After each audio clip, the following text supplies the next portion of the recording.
Баршаңызға сәлем! Бүгін Наполеон тортын әзірлейтін боламыз. Тортқа қажетті қоспаларды описаниеге жазып қалдырдым. Алдымен салқын суға жұмыртқа, шымшым тұз және уксус қосып, жақсылап араластырып, тоңазытқышқа қоямыз. Егер уксустарыңыз 70% болса, жарты ас қасық қоссаңыздар жетеді. Енді үлкенірек ыдысқа ұнды салып, сары майды ұнға ауната отырып үккіштен өткіземіз. Сосын қолымызбен үгітеміз. Содан соң алғашында дайындап қойған жұмыртқалы массамызды қосып, араластырамыз. Үстелге кішкене ұн сеуіп, қолмен илеп аламыз. Қамырымызды бірнеше бөлікке бөлеміз, мен 8 бөлікке бөлдім. Сосын бетін жауып, морозильникке 1 сағатқа қалдырамыз. Қамырымыз дайын.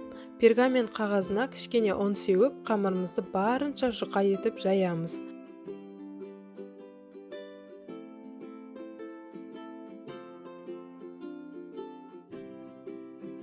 Содан соң форманың бойымен бірдей етіп кесіп аламыз. Менде 26 сантиметрлік форма. Енді бетін шанышқымен тесіп шығып, 200 градуста қызып тұрған пеште әр қайсысын 5 минуттан пісіріп аламыз. Корждарымыз осылай піседі. Жанындағыларын тортымызды әрлеуге пайдаланатын боламыз. Енді кремін дайындайық. Жұмыртқаға шекер мен ұн қосып араластырамыз.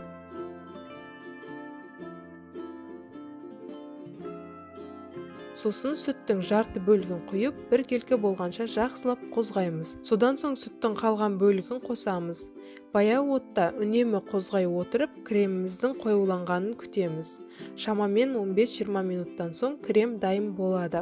Оны басқа ыдысқа құйып, бетіне пищевой пленканы толықтай жауып суығанша қалдырамыз. Корждарымыздың жанында артылғандарын қолмен езіп майдалаймыз.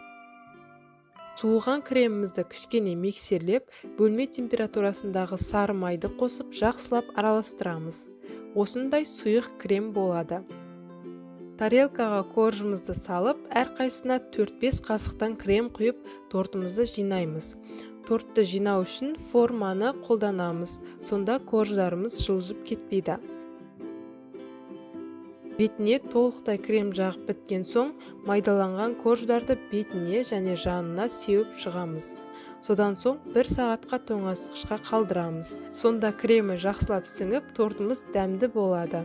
Тортымыз дайын, ерекше дәмді болып шықты.